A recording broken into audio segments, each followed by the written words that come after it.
Hello everyone, my name is गुरु टेहंगुरी और आप सभी का स्वागत है हमारे यूट्यूब चैनल ट्विन ब्रोस में। फाइनली मैं हाजिर हो गया हूँ हमारे पॉलिटिकल साइंस क्लास 12 के आखिरी चैप्टर के साथ भाई, जिसका नाम है recent developments in Indian politics या फिर Indian politics trends and development. CBSE ने नाम चेंज कर दिया है। एनसीईआरटी में आपको ऊपर वाला नाम देखने को मिलने वाला है। चैप्टर नंबर 9 हमारा है ये। और अगर बात करते हैं इस वीडियो की, तो जैसा कि मैंने लिखा हुआ है, एनसीईआरटी खोलने की जरूरत नहीं पड़ेगी। पूरी एनसीईआरटी हम कवर करने वाले हैं, हर एक एक लाइन हम देखेंगे। तो इसके बाद आपको कोई भी और सोर्स में जाने की जरूरत नहीं है। पूरा चैप्टर आज आपका कवर होने वाला है। ये वीडियो 2 पार्ट्स में आएगी, उसका आज पहला पार्ट हम कर रहे हैं, तो सीधा चालू करते हैं। सबसे पहले एक बहुत इंपॉर्टेंट चीज बता देता हूं भाई, हमारे चैनल पर ह्यूमैनिटीज के जितने भी मेजर सब्जेक्ट्स हैं उनके नोट्स आते हैं, टॉपर्स नोट्स आते हैं। ये नोट्स टॉपर ने बनाए। यहाँ पर मैंने बस एक स्क्रीनशॉट डाल दिया, आप देख सकते हैं। अगर आप इनको नोट्स को एक्सेस करना चाहते हैं एकदम फ्री ऑफ कॉस्ट, आपको हमारे टेलीग्राम पर और डिस्कॉर्ड पर मिल जाएंगे। डिस्क्रिप्शन में पूरी डिटेल मैंने दी हुई है। पॉलिटिकल साइंस के सारे नोट्स आ चुके हैं, तो बिल्कुल जाकर आप देखिएगा। अब सीधा इस वीडियो को हम चालू करते हैं। ये चैप्टर हमारा चालू होता है भाई 1990s की सिचुएशंस के साथ। हमने लास्ट चैप्टर में पढ़ा था कि भाई राजीव गांधी अब पीएम बन चुके हैं इंदिरा गांधी जी के असैसिनेशन के बाद, मतलब इनकी हत्या हो गई थी। आप सबको पता होगा भाई, इनके बॉडीगार्ड्स ने ही इनको असैसिनेट किया था। तो ये चीज हमें देखने को मिलती है। जो राजीव गांधी थे भाई, उन्हें कांग्रेस को एक मैसिव विक्ट्री दिलवाई थी लोकसभा के 1984 के इलेक्शंस में, जो इंदिरा गांधी जी के डेथ के बाद हुए थे। तो ये चीज हमें देखने को मिल रही थी। उसके बाद भाई इसमें दिया हुआ कि जब 1980s का एंड होने लगा, जब 80s का डिकेड अब खत्म होने लगा, तो भाई हमें 5 बहुत बड़े डेवलपमेंट देखने को मिल रहे थे जिन्हें लॉन्ग लास्टिंग इंपैक्ट डाला हमारे इंडियन पॉलिटिक्स में। अब वो क्या थे भाई, वो पूरा हम इस चैप्टर में देखेंगे और भी बहुत सारी चीजें हम डिस्कस करने वाले हैं। सबसे एक बहुत इंपॉर्टेंट, एक बहुत ही क्रूशियल डेवलपमेंट आता है, वो था भाई 1989 के इलेक्शन में कांग्रेस पार्टी की डिफीट हो जाना। एक समय था भाई जब कांग्रेस का एरा चल रहा था, कांग्रेस को कोई पार्टी हटा नहीं सकती थी उसकी पोजीशन से, लेकिन 1989 में हमें देखने को मिलता है कि कांग्रेस की डिफीट हो जाती है। ये पार्टी जिसने 1984 में 415 सीट्स जीती थी, इस बार हमारे 1989 के इलेक्शन में वो सिर्फ 197 सीट्स पर आ गए थे, जो अपने आप में बहुत कम है कांग्रेस के लिए। तो ये चीज हमें देखने को मिली थी। लेकिन इसके बाद भाई कांग्रेस ने अपना परफॉर्मेंस इंप्रूव किया, और उसके 1991 में जो मिड टर्म इलेक्शंस हुए थे, पुरानी गवर्नमेंट डिसॉल्व हो गई थी, मिड टर्म इलेक्शंस हुए थे 1991 में, तो उसमें कांग्रेस फिर से पावर में वापस आ गई थी। लेकिन भाई जो 1989 के इलेक्शंस थे, इनने हमारे जो पॉलिटिकल साइंटिस्ट होते हैं, जो पॉलिटिक्स को स्टडी करते हैं, उनने कहा था कि भाई 1989 के इलेक्शंस के बाद जो कांग्रेस सिस्टम है अब वो एंड हो गया है। अब ये चीज हमें देखने को नहीं मिलने वाली है। इसके बाद एक और इंपॉर्टेंट चीज आती है कि भाई ये तो उन्होंने बोल दिया कि कांग्रेस सिस्टम कब एंड हो रहा है, उनका डोमिनेंस हमें देखने को नहीं मिलेगा। लेकिन उसके बाद भी कांग्रेस एक बहुत इंपॉर्टेंट पार्टी बन के हम हमारे सामने रही। कांग्रेस ने हमारी कंट्री को इतना रूल किया है भाई, जिसका और कोई पार्टी ने नहीं किया। सिंपल दिया हुआ देख लीजिए। Congress remained an important party and ruled the country more than any other party even in this period since 1989। तो ये एक बहुत इंपॉर्टेंट चीज आती है। लेकिन ये सब होने के बाद भी यार, माना कांग्रेस बहुत समय से थी और बहुत समय तक रही, लेकिन कहीं ना कहीं जो कांग्रेस की सेंट्रलिटी थी, अब उसको इसने खो दिया। कहीं ना कहीं डोमिनेंस में हमें कांग्रेस की कमी देखने को मिल रही थी। फिर इसके बाद सेकंड आता है भाई मंडल इशू। इस पर आगे भी हम डिस्कस कर रहे होंगे, अभी जितना आता है उतना मैं आपको समझाऊंगा। बहुत ही इंटरेस्टिंग ये चैप्टर है, बहुत इंपॉर्टेंट चैप्टर है हमारे पॉलिटिक्स के लिए। तो सेकंड भाई हमारा मंडल इशू आ गया था नेशनल पॉलिटिक्स में। क्या हुआ था 1990 में, जो हमारी गवर्नमेंट थी, नेशनल फ्रंट की गवर्नमेंट थी, उनने कहा था कि मंडल कमीशन ने जो भी रिकमेंडेशन दी है उनको इंप्लीमेंट कर दिया जाए। अब मंडल कमीशन का हम इस पार्ट के आखिरी उसमें पूरा देख रहे होंगे। तो नेशनल फ्रंट ने कहा कि चलिए भाई, इनकी जो भी रिकमेंडेशन आई है मंडल कमीशन की, उनको इंप्लीमेंट कर देते। जिसमें शॉर्ट में बताएं तो ये दिया हुआ था कि भाई जो सेंट्रल गवर्नमेंट की जॉब्स हैं वो हमारे ओबीसी, अदर बैकवर्ड क्लासेस के लिए रिजर्व होना चाहिए, उसमें कुछ परसेंटेज। ये हमारा मंडल कमीशन में आया था। इसके बाद भाई बहुत सारी जगहों पर एंटी मंडल प्रोटेस्ट हो गए, सबको ये डिसीजन पसंद नहीं आया था। तो अलग अलग जगह हमें वायलेंट एंटी मंडल प्रोटेस्ट देखने को मिल रहे थे। तो भाई जो ये डिस्प्यूट था, इसमें कई जन का कहना था कि ओबीसी को रिजर्वेशन मिलना चाहिए, कुछ का कहना था नहीं मिलना चाहिए। इसी चीज को हम बोलते हैं मंडल इशू। अब मंडल इशू क्यों बोलते हैं, मंडल कहां से आया, ये हम आगे अभी देखने वाले हैं। और इस चीज ने भाई 1989 के बाद जो इंडिया की पॉलिटिक्स है उसको शेप करने में एक बहुत इंपॉर्टेंट रोल प्ले किया था। फिर थर्ड भाई जो हमारी इकोनॉमिक पॉलिसी है, अब उसमें भी एक बहुत बड़ा टर्न हमें देखने को मिल रहा था। मतलब हम ये बोल सकते हैं भाई, जो पहले की इंडिया की पॉलिटिक्स थी वो अलग अलग तरीके से चेंज हो रही थी इंडिपेंडेंस के बाद। तो इसको क्या बोला जाता है, this is known as initiation of the structural adjustment programme, या फिर आप बोल सकते हैं द न्यू इकोनॉमिक रिफॉर्म्स। इसको स्टार्ट किया था राजीव गांधी ने। ये चेंजेस सबसे पहले भाई हमें विजिबल हुए थे 1991 के बाद, है ना, उस समय से ये दिखना चालू हुए। और ये जो चेंजेस थे ना, ये इंडियन की जो इकोनॉमिक पॉलिसी है, जो हमारी इंडियन इकोनॉमी है, उसको पूरी तरीके से चेंज कर रहा था, एक टर्न ला रहा था सिंस इंडिपेंडेंस के समय से जो पॉलिसीज चल रही थी उनमें भी एक चेंज हमें देखने को मिल रहा था। ये जो पॉलिसीज थी इनको वाइडली क्रिटिसाइज किया गया था बहुत सारे मूवमेंट्स द्वारा और ऑर्गेनाइजेशंस द्वारा, लेकिन उसके बाद जो वेरियस गवर्नमेंट्स आई पावर में, उनने उसको आज के समय तक भी कंटिन्यू रखा हुआ है, उन चेंजेस को हटाया नहीं है। भले ही लोगों ने क्रिटिसाइज किया, लेकिन आज भी वो चीज हमें देखने को मिल जाती है। इस पर अभी हम आगे पढ़ेंगे, इसलिए मैं एकदम डिटेल में नहीं घुस रहा हूँ, आपको सब क्लियर हो जाना है। ये चैप्टर थोड़ा अलग वे में लिखा गया इंटरेस्टिंग बनाने के लिए, तो हम आगे चलते हैं अब। इसके बाद भाई 4th नंबर पर आता है जो बहुत सारे इवेंट्स हमें देखने को मिल रहे थे, जो भाई एक डिस्प्यूटेड स्ट्रक्चर, जो हमारा बाबरी मस्जिद का डिमोलिशन हुआ था, उसमें जो तोड़फोड़ हुई थी, आप सबको पता होगा, एक केस हम सबको पता हुआ है। तो वही दिया हुआ है, number of events culminated in the demolition of the disputed structure. कौन से स्ट्रक्चर की बात करें भाई हम? बाबरी मस्जिद का जो पूरा हुआ था अयोध्या में दिसंबर 1992 में, ये चीज हमारे सामने आती है। इसने भाई सिंबलाइज किया, ट्रिगर किया बहुत सारे चेंजेस को जो हमारे इंडिया के पॉलिटिक्स में हुए, और बहुत सारी डिबेट्स भी इसने चालू करवाई, जैसे कि भाई इंडिया के नेशनलिज्म का, सेकुलरिज्म का नेचर क्या है, हम किस तरीके के सेकुलरिज्म की बात करते हैं, नेशनलिज्म से हमारा मीनिंग क्या है, क्योंकि कहीं ना कहीं हमें बहुत ज्यादा एक रिलीजियन डिस्प्यूट्स यहाँ पर देखने को मिल रहे थे। उसके बाद भाई ये जो डेवलपमेंट्स हुए, इनको एसोसिएट किया जाता है बीजेपी के राइज से और हमारे हिंदुत्व के पॉलिटिक्स से। इनके बारे में पॉलिटिकल साइंस में हम सब कुछ पढ़ रहे हैं। इसके बाद फाइनली आता है यहाँ पर भाई जो फिर राजीव गांधी जी का भी असैसिनेशन हो गया, उनकी भी हत्या हो गई मई 1991 में। इसके बाद हमें चेंजेस देखने को मिलते हैं कांग्रेस पार्टी की लीडरशिप में। अब अगर हम राजीव गांधी के असैसिनेशन की बात करते हैं तो वो हुआ था भाई एक श्रीलंकन तमिल के द्वारा, जो कि एलटीटीई से लिंक्ड थे। हमने पहले भी पढ़ा है, इसका मीनिंग फिर से बताता हूं। Liberation tigers of Tamil Ilam, ये एक मिलिटेंट ग्रुप है। तो उनने असैसिनेट कर दिया था भाई हमारे राजीव गांधी जी को। और उसके बाद he was on an election campaign tour in Tamil Nadu. जब उनका असैसिनेशन हुआ तब वो एक इलेक्शन टूर में थे तमिलनाडु में, उसी समय ये हुआ। फिर in the elections of 1991 Congress emerged as the single largest party. अब वापस अगर हम 1991 में आते हैं तो कांग्रेस एक सिंगल लार्जेस्ट पार्टी बनकर हमारे सामने आई। फॉलोइंग राजीव गांधी डेथ, जब राजीव गांधी की डेथ हुई तो उसके बाद पार्टी ने नरसिम्हा राव को उनका पीएम बनाया। तो ये एक बहुत इंपॉर्टेंट चीज हमारी आती है, एकदम सिंपल है, मुझे नहीं लग रहा आपको कोई कंफ्यूजन इसमें हो रहा होगा। फिर इसके बाद हमारा अगला टॉपिक आता है एरा ऑफ कोलिजन्स। तो इलेक्शंस अगर हम 1989 की बात करते हैं तो भाई कांग्रेस की यहाँ पर डिफीट हो गई, लेकिन डिफीट का ये मतलब बिल्कुल भी नहीं था कि अब कोई और पार्टी आ गई है जिसको मेजोरिटी मिल गई। कांग्रेस की सीट्स भले ही कम हुई, लेकिन जो बाकी पार्टीज थी उनमें सीट्स डिवाइड हो गई थी, किसी एक सिंगल पार्टी को ज्यादा सीट्स नहीं मिली थी। तो यहाँ पर फिर इसके आगे दिया हुआ है कि भाई देखिए, माना कांग्रेस को मेजोरिटी नहीं मिली थी, लेकिन उसके बाद भी लोकसभा में सबसे ज्यादा सीट्स किसकी थी, सबसे बड़ी पार्टी कौन सी थी, लार्जेस्ट पार्टी हमारी कांग्रेस ही थी वहां पर, लेकिन इसके पास क्लियर मेजोरिटी नहीं थी। तो कांग्रेस ने डिसाइड किया कि भाई हम कोलिजन गवर्नमेंट नहीं बनाएंगे, ऐसा नहीं करेंगे, किसी और पार्टी के साथ मिलकर कोलिजन गवर्नमेंट बना लेते हैं, हम अपोजिशन में बैठेंगे। तो कांग्रेस ने ये डिसीजन लिया था। फिर इसके बाद यहाँ पर दिया हुआ है कि भाई नेशनल फ्रंट, जो कि एक अलायंस था, एक ग्रुप था जनता दल का, और भी अदर उसमें रीजनल पार्टीज हमें देखने को मिलती है। इनको सपोर्ट मिला भाई दो ऐसी पार्टी का जो इनसे बहुत ज्यादा डिफरेंट थी। वो दो पार्टीज कौन सी थी? एक हमारा हो गया बीजेपी और एक हमारा हो गया लेफ्ट फ्रंट। मतलब आप देखिए उस समय एक गवर्नमेंट में आने का इतना चल रहा था कि पार्टीज ये भी नहीं देख रही थी कि भाई हम दोनों पार्टीज में सिमिलैरिटी है भी कि नहीं है, कांग्रेस को साइड में करना है, तो ये चीज यहाँ पर करी गई। तो on this basis the national front formed a collision government. National front ने गवर्नमेंट फॉर्म करी, कोलिजन गवर्नमेंट, लेकिन बीजेपी और जो लेफ्ट फ्रंट थे did not join in this government. अब इसका मीनिंग क्या होता है? इसको हम बोलते हैं आउटसाइड सपोर्ट। आउटसाइड सपोर्ट का मतलब ये होता है पॉलिटिक्स में आप देखेंगे कि पार्टीज, जो एक पार्टी है उसको सपोर्ट करके कोलिजन गवर्नमेंट तो फॉर्म कर रहे होते हैं, लेकिन ये कोई गारंटी नहीं देते हैं भाई कि हम आपका साथ कब तक निभाएंगे। साथ ही साथ ये अपने मिनिस्टर्स भी नहीं बिठाते, मतलब ऐसा नहीं है कि आपके साथ कोलिजन गवर्नमेंट फॉर्म किया तो अब हमारे मिनिस्टर्स भी होना चाहिए। बहुत लिमिटेड रोल ये प्ले करते हैं, आउटसाइड सपोर्ट इसको बोला जाता है। तो ये चीज हमें बीजेपी और लेफ्ट फ्रंट की तरफ से देखने को मिला कि उनने भाई उनको ज्वाइन तो किया, लेकिन उन्हें गवर्नमेंट उनके साथ फॉर्म नहीं करी थी। आगे अभी आपको ये और देखने को मिलने वाला है। अब मैं इतना कहना चाहता हूँ, अगर आपको मेरा एक्सप्लेनेशन अच्छा लग रहा है तो वीडियो को तुरंत लाइक कर दीजिए, नहीं तो फ्लो में आप लोग आगे बढ़ जाते हैं, लाइक नहीं आता है, वीडियो की रीच कहीं ना कहीं बंद हो जाती है। इसके बाद डिक्लाइन ऑफ कांग्रेस। अब भाई कांग्रेस के डिक्लाइन की बात कर लेते हैं। The defeat of the Congress party mark the end of the Congress dominance over the Indian party system.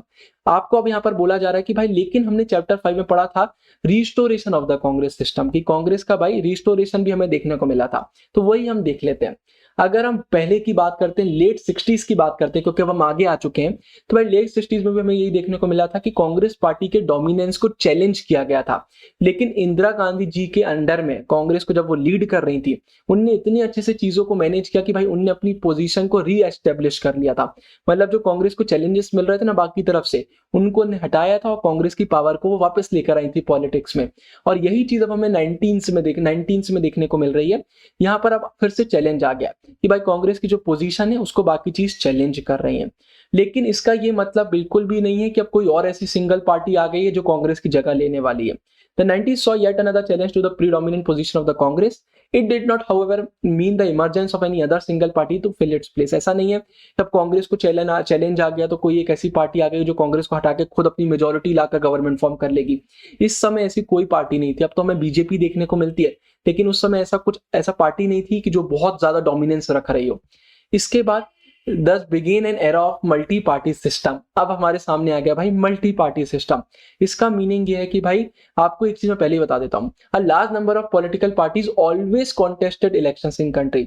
भले ही हमने हर समय पढ़ा कि स्टार्टिंग में कांग्रेस कांग्रेस कांग्रेस ही हमें देखने को मिल रही है, लेकिन ये इसका मतलब नहीं है कि कांग्रेस की एक पार्टी थी। पहले के समय से इलेक्शंस में बहुत सारी पार्टी पार्टिसिपेट करती थी। Our parliament always had representatives from several political parties. जो हमारा पार्लियामेंट होता था वो पर हमेशा से हमें बहुत सारी पार्टीज देखने को मिलती हैं। लेकिन 1989 के बाद क्या हुआ, जो अब नई पार्टीज इमर्ज हो रही थी, emergence of several parties in such a way that one और two party did not get most of the votes और सीट्स। 1989 के बाद हमें नई चीज ये देखने को मिली कि अब जो पार्टीज आ रही थी ना, वो अपना कुछ इस तरीके से दबदबा लेकर आ रही थी कि अब कोई एक या दो पार्टी ऐसी बचती ही नहीं थी जिनको ज्यादा वोट से ज्यादा सीट्स मिल रहे हैं। वो अलग अलग पार्टीज में बट जा रहे थे। इसका मीनिंग देखिए नीचे दिया हुआ है। This also meant that no single party secured a clear majority of seats in Lok Sabha. मतलब लोकसभा में किसी भी पार्टी को क्लियर मेजोरिटी मिलती ही नहीं थी। 1989 से 2014 तक यही चलता रहा। फिर हमें एनडीए की गवर्नमेंट देखने को मिलती है जिसमें बीजेपी की पूरी क्लियर मेजोरिटी थी। लेकिन इससे पहले कोलिजन का ही समय चल रहा था, मल्टी पार्टी सिस्टम आ गया था। पार्टियों को कोई ऐसा मिलता ही नहीं था कि भाई मेजोरिटी वोट्स मिल गए और वोट्स ना अलग अलग पार्टियों में बढ़ जाते थे। तो ये चीज हमें देखने को मिलती है। उसके बाद यहाँ दिया हुआ है, this development initiated an era of coalition government at the centre. हम सबको पता है in which regional parties played a crucial role. अब रोल किसका बढ़ गया था, हमारा जो रीजनल पार्टीज होती है उनका रोल बढ़ गया था, क्योंकि रीजनल पार्टी को जोड़कर ही कोलिजन गवर्नमेंट फॉर्म करी जा रही थी। लेकिन इसके बाद भाई 2014 में और 2019 में कुछ चमत्कार हुआ। हम सबको पता है मोदी जी की लहर आई, जिसका हमें एनडीए गवर्नमेंट देखने को मिली। वो हम आखिरी में देख रहे होंगे। न्यू टॉपिक अभी ऐड हुआ एनडीए 3 और 4, 1-2 बुक में पहले से, वो भी हम जरूर देखेंगे। जिसमें बीजेपी भले ही एनडीए की गवर्नमेंट फॉर्म हुई, आगे क्लियर करूंगा, बीजेपी को खुद की भी पूरी मेजोरिटी मिली थी। मतलब लंबे समय के कोलिजन गवर्नमेंट के बाद हमें कोई ऐसी पार्टी देखने को मिली जो इतनी दम रख रही थी कि वो सबका दिल जीत सके और मेजोरिटी लेकर सामने आ सके। अब इसके बाद अगर हम अलायंस पॉलिटिक्स की बात करते हैं तो पर हमें ऐसी बहुत पावरफुल पार्टीज और मूवमेंट्स देखने को मिल रहे थे जो अब हमारे दलित एंड बैकवर्ड कास्ट, मतलब हम ओबीसी की बात कर रहे हैं, अदर बैकवर्ड क्लासेस की बात कर रहे हैं, उनको रिप्रेजेंट कर रही थी। या अब हमें एक नई चीज देखने को मिल रही थी। Many of this parties represented powerful region assertion as well. और इनमें से बहुत सारी ऐसी पार्टी थी जिनका रीजनल लेवल पर ना बहुत ज्यादा डोमिनेंस हमें देखने को मिल रहा था। मतलब उनका एक वहां पर इन्फ्लुएंस हमें देखने को मिल रहा था। यही वो पार्टी थी जिन्हें एक बहुत बड़ा रोल प्ले किया था यूनाइटेड फ्रंट की गवर्नमेंट फॉर्म करवाने में, जो 1996 में पावर में आई थी। डेट्स इंपॉर्टेंट है, पार्टीज इंपॉर्टेंट है, याद रखिएगा। नोट्स आप हमारे जब डाउनलोड करेंगे डिस्कॉर्ड टेलीग्राम से तो वहां पर ये सब चीजें आपको देखने को मिल जाएंगी। जो अब हमारी यूनाइटेड फ्रंट है ना, ये बहुत ही सिमिलर है नेशनल फ्रंट से। हमने नेशनल फ्रंट के बारे में पहले पढ़ा जो 1989 में हुई थी, और यूनाइटेड फ्रंट कब हुई हमारी, 1996 में हुई। इसमें क्या था भाई, इसमें भी हमें जनता दल देखने को मिलती है, वो भी इंक्लूडेड थी, और बहुत सारी रीजनल पार्टीज हमें इसमें देखने को मिल जाती हैं। लेकिन इस बार बीजेपी ने इस गवर्नमेंट को सपोर्ट नहीं किया था। नेशनल फ्रंट को किया था, लेकिन यूनाइटेड फ्रंट को बीजेपी ने सपोर्ट नहीं किया था। इसको सपोर्ट मिला था कांग्रेस का। मतलब आप समझ सकते हैं कि भाई पॉलिटिकल इक्वेशंस कितनी अनस्टेबल थी। मतलब वही मैं कह रहा हूं कि अब पॉलिटिकल पार्टीज का मेन एम हो गया था कि कैसे हम पावर में आए, कैसे हम गवर्नमेंट में आए, और जो पार्टी हमारे लिए खतरा बन सकती है उसको कैसे हम साइड में करें। यही यहाँ पर दिया हुआ है। अगर हम 1989 की बात करते हैं तो बोथ हमारी लेफ्ट पार्टी और बीजेपी ने सपोर्ट किया था नेशनल फ्रंट गवर्नमेंट को, क्योंकि ये चाह रहे थे कि भाई कांग्रेस पावर में ना आए। लेकिन 1996 की बात करते हैं तो लेफ्ट ने अभी भी नॉन कांग्रेस गवर्नमेंट को सपोर्ट किया, लेकिन इस टाइम कांग्रेस भी साथ में आ गई थी। कांग्रेस ने बोला भाई हम भी साथ में आएंगे, और कांग्रेस ने भाई इनको सपोर्ट किया। लेकिन इस बार क्यों किया गया सपोर्ट, या बीजेपी को साइड में करना है। 1989 में कांग्रेस को साइड में करने की बात करी जा रही है, 1996 में बोला जा रहा है कि बीजेपी को पावर से आउट किया जाए। तो ये चीज हमें इसमें यूनाइटेड फ्रंट में और नेशनल फ्रंट दोनों में देखने को मिल जाती है। इसके बाद लेकिन ये ज्यादा समय तक भाई सक्सेसफुल नहीं रहे बीजेपी को साइड करने में। बीजेपी अपनी पावर बनाई रही, और इसके बाद भाई इलेक्शंस 1991 की हम बात करते हैं और 1996 की बात करते हैं। They did not succeed for long as the BJP continued to consolidate its position in the elections of 1991 and 1996. It emerged as the largest party in the 1996 election and was invited to form a government. 1996 election में largest party बनकर हमारी सामने आई BJP, और उसको government form करने के लिए invite किया गया। लेकिन बहुत सारी ऐसी पार्टीज थी जिसने इसकी पॉलिसीज को अपोज किया बीजेपी की पार्टी को, और इसी चक्कर में भाई बीजेपी को मेजोरिटी नहीं मिल पाई। लार्जेस्ट पार्टी थी लेकिन खुद की मेजोरिटी नहीं थी, किसी और पार्टी का सपोर्ट नहीं मिला लोकसभा में। लेकिन इसके बाद मई 1998 से लेकर जून 1999 तक हमें कोलिजन गवर्नमेंट देखने को मिलती है, बीजेपी की फिर से वापस पावर में आ जाती है। और इसके बाद हमें फिर से इसका री इलेक्टेड देखने को मिलती है अक्टूबर 1999 में। फिर इसके बाद हमारे सामने एक बहुत इंपॉर्टेंट नेम आ जाता है जिन्हें बहुत बड़ा रोल प्ले किया था भाई बीजेपी को इस लेवल में लाने में, वो है अटल बिहारी वाजपेयी जी। आपने सबने इनका नाम सुना होगा। ये दोनों बार प्राइम मिनिस्टर बने जब हमारी बीजेपी की गवर्नमेंट आई, और यहाँ पर दिया हुआ है both these NDA government. NDA की हम बात क्यों कर रहे हैं, क्योंकि भाई एक बीजेपी का कोलिजन चलता है बाकी पार्टियों के साथ जिसको हम एनडीए बोलते हैं, नेशनल डेमोक्रेटिक अलायंस। अभी हम आगे पढ़ेंगे, आपको सेकंड पार्ट में आखिरी में मैं पूरा समझाऊंगा, इसलिए इसमें डिटेल में नहीं जा रहे हैं। और इनकी जो गवर्नमेंट फॉर्म हुई थी 1999 में, उसने भाई अपना पूरा टर्म कंप्लीट किया था। पहली गवर्नमेंट मई 1998 से सिर्फ जून 1999 तक टिक पाई थी, लेकिन इसके बाद जो गवर्नमेंट बनी थी 1999 में, उसने अपना पूरा टर्म कंप्लीट किया था। तो ये चीज हमें देखने को यहाँ पर मिलती है। इसके बाद अगर हम इलेक्शंस की बात करते हैं जो 1989 में हुए थे, तो इसके बाद से एक लॉन्ग फेज हमें देखने को मिलता है कोलिजन पॉलिटिक्स का, जो इंडिया में चालू हो गया था। उसके बाद से 11 गवर्नमेंट्स हमारी आ चुकी सेंटर में, और वो सारी या तो कोलिजन रही हैं या फिर मिनॉरिटी गवर्नमेंट्स रही हैं जिनको सपोर्ट मिला था दूसरी पार्टीज से जिनने गवर्नमेंट में ज्वाइन नहीं किया था। मतलब उनने बोला था भाई हम आपको सपोर्ट जरूर करेंगे लेकिन हम अपने मिनिस्टर्स वगैरह नहीं बनाएंगे, एक आउटसाइड सपोर्ट हमारा रहेगा। तो कोलिजन में क्या हो जाता है भाई, जितने भी कोलिजन में 2 पार्टी आ रही है, उससे ज्यादा पार्टी आ रही है, वो अपनी अपनी हिस्सेदारी बांट लेती हैं, अपना रोल समझती हैं कि इस गवर्नमेंट को स्टेबल बनाकर रखना है। लेकिन जब मिनॉरिटी गवर्नमेंट फॉर्म होती है जिनको बाकी पार्टी सिर्फ आउटसाइड सपोर्ट दे देती है, तो वो एक थोड़ा रिस्की हो जाता है, वो ज्यादा देर पता नहीं कब तक वो गवर्नमेंट टिक पाएगी। तो ये दोनों चीज हमें देखने को मिली। उसके बाद यहाँ दिया in this new phase any government could be formed only with the participation और support of many regional parties. अब गवर्नमेंट जब भी फॉर्म हो रहा था भाई जब बहुत सारी रीजनल पार्टीज का उन्हें सपोर्ट देखने को मिल रहा था। इसके पूरे एग्जाम्पल दिए हुए हैं, याद रखिए ये लाइन बहुत इंपॉर्टेंट है। National front in 1989, United front in 1996 and 1997, NDA in 1997, BJP lead collision in 1998, NDA in 1999, UPA in 2004 and 2009। तो ये चीज हमें देखने को मिलती है। लेकिन 2014 के बाद हर एक चीज चेंज हो गई थी। अब वो क्यों हुई थी वो हम आगे देखेंगे, आप सबको पहले से पता है। इसके बाद फिर बोला जा रहा है भाई let us connect this development what we have learned so far. अब भाई कनेक्शन बनाते हैं ना, तो यहाँ दिया हुआ भाई एरा ऑफ कोलिजन गवर्नमेंट की हम बात करते हैं, may be seen as a long term trend resulting from relatively silent changes that were taking place over the last few decades. जो हमें ये लॉन्ग टर्म ट्रेंड देखने को मिला है ना कोलिजन गवर्नमेंट का, इसका रीजन ये यार कि बहुत छोटे छोटे ऐसे चेंजेस हो रहे थे जिनने ये बड़ी चीजें कर दी, उनके बारे में भी हम पूरा देखेंगे। इसके बाद भाई चैप्टर 2 में हमने देखा कि अगर हम अर्लियर टाइम्स की बात करते हैं तो जो कांग्रेस पार्टी थी वो खुद ही एक कोलिजन की थी। हमने देखा यार जो कांग्रेस पार्टी बनी थी ना, उसमें हमें बहुत वैरायटी के लोग देखने को मिलते हैं। उन लोग के अलग अलग इंटरेस्ट थे, डिफरेंट सोशल स्टेटस था, ग्रुप्स थे।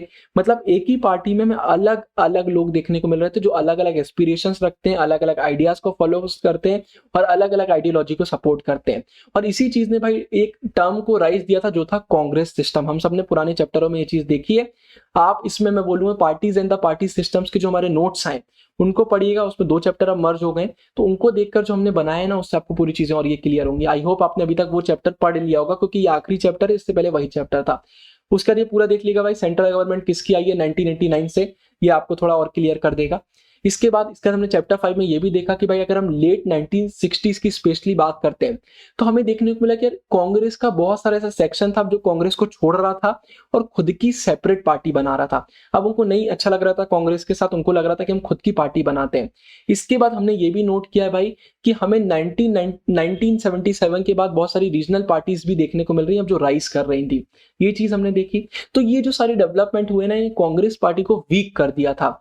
बट इसके बाद एक और चीज ये थी कि इसके वीक हो जाने के बाद भी कोई भी ऐसी पार्टी अभी नहीं आई थी पॉलिटिक्स में जो कांग्रेस को रिप्लेस कर पा रही हो। They did not enable any single party to replace the Congress.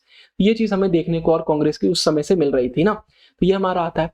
इसके बाद अब बहुत इंपॉर्टेंट आता है political rights of other backward class. अब भाई अदर बैकवर्ड क्लास हमारी ओबीसी की हम बात कर लेते हैं और इस पर मैं कमेंट्स में आपके ओपिनियंस भी चाहूंगा। अभी हम आगे देखते हैं क्योंकि पॉलिटिकल साइंस और हम ह्यूमैनिटीज के स्टूडेंट्स हो, हम अपने ओपिनियन नहीं रखेंगे तो कैसे चलेगा।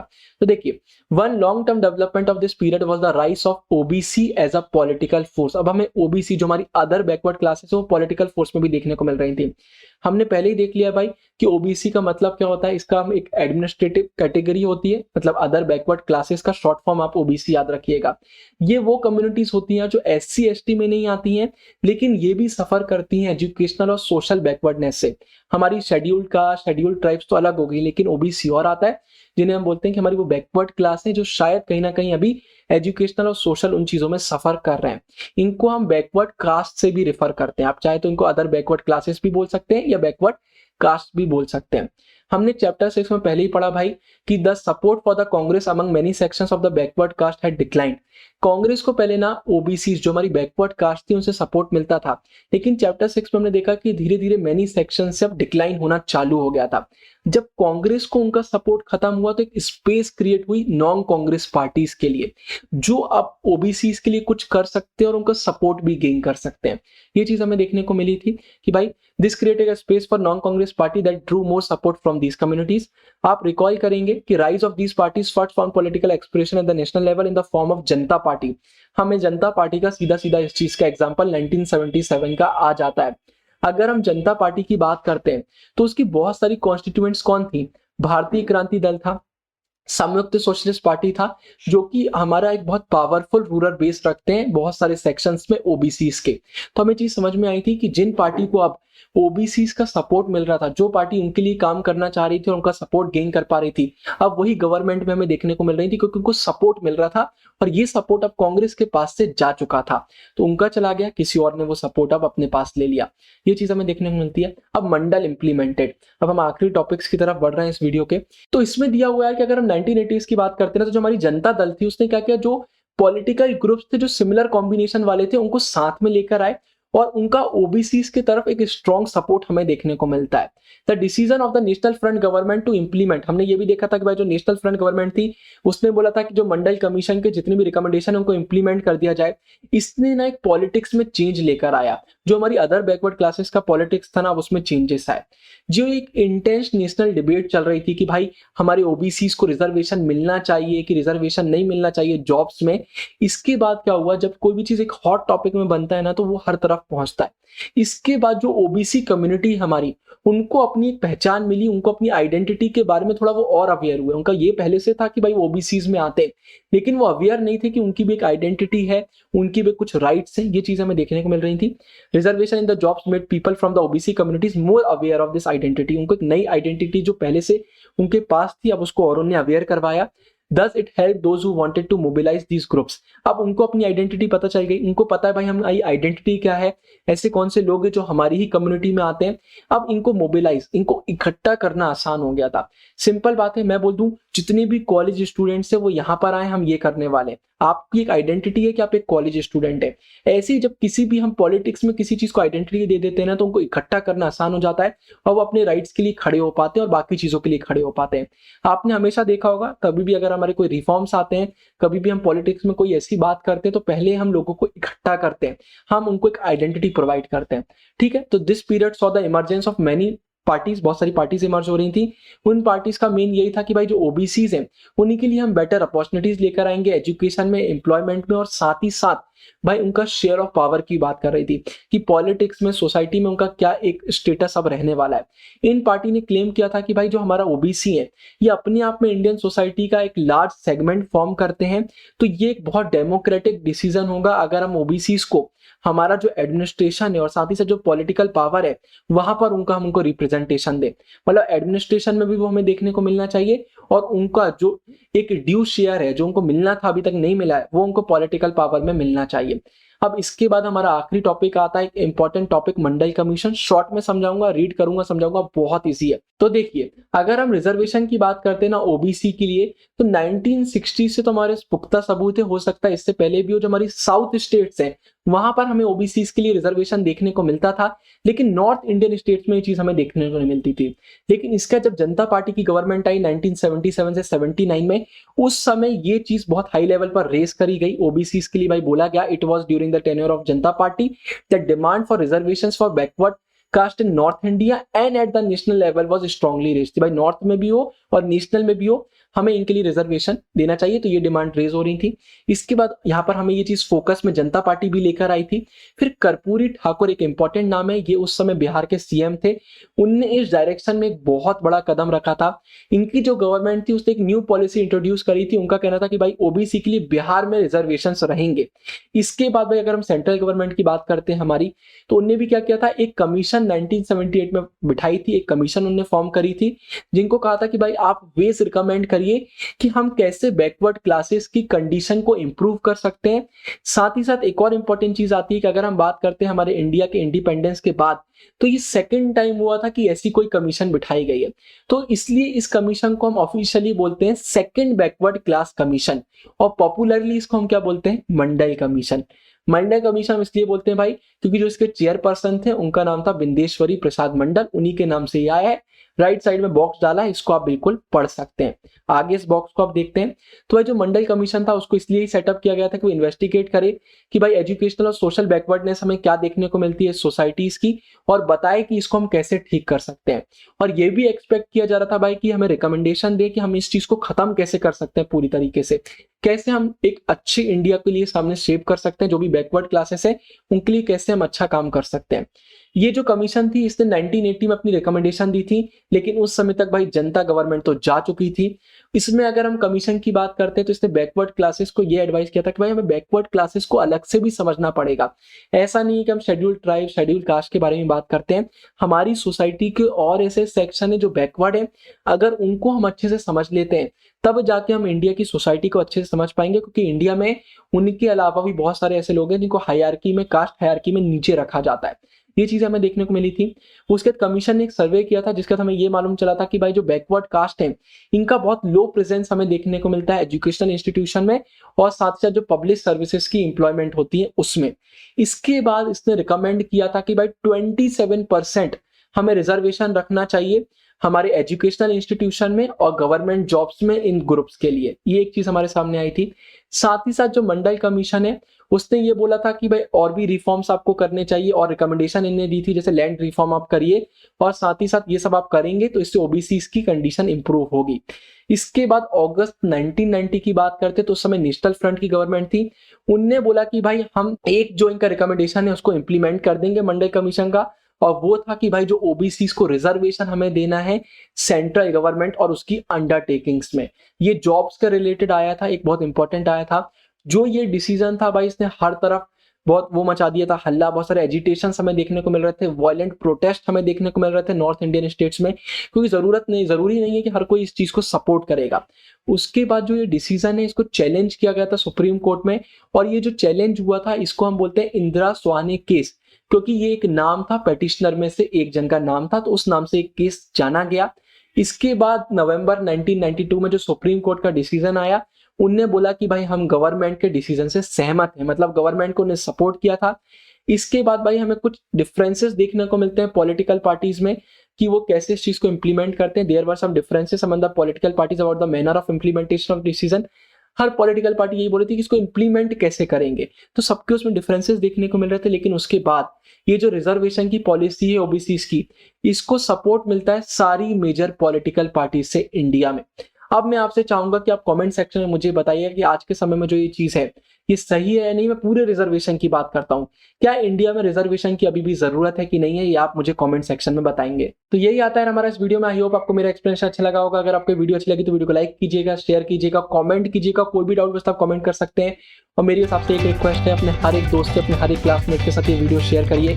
आपका एक शेयर हमारे लिए बहुत इंपॉर्टेंट होता है। साथ ही साथ ऊपर मैं आपको एंड स्क्रीन में इसका सेकंड पार्ट डाल रहा हूँ। बाकी आई बटन में आपको बहुत सारी प्लेलिस्ट मिल जाएंगी। हम ह्यूमैनिटीज के सारे मेजर सब्जेक्ट के एक्सप्लेनेशन डालते हैं एनसीईआरटी का। बाकी इस वीडियो के लिए इतना ही। तो अभी के लिए साइनिंग ऑफ, गुरु टेंगुरिया, बाय बाय।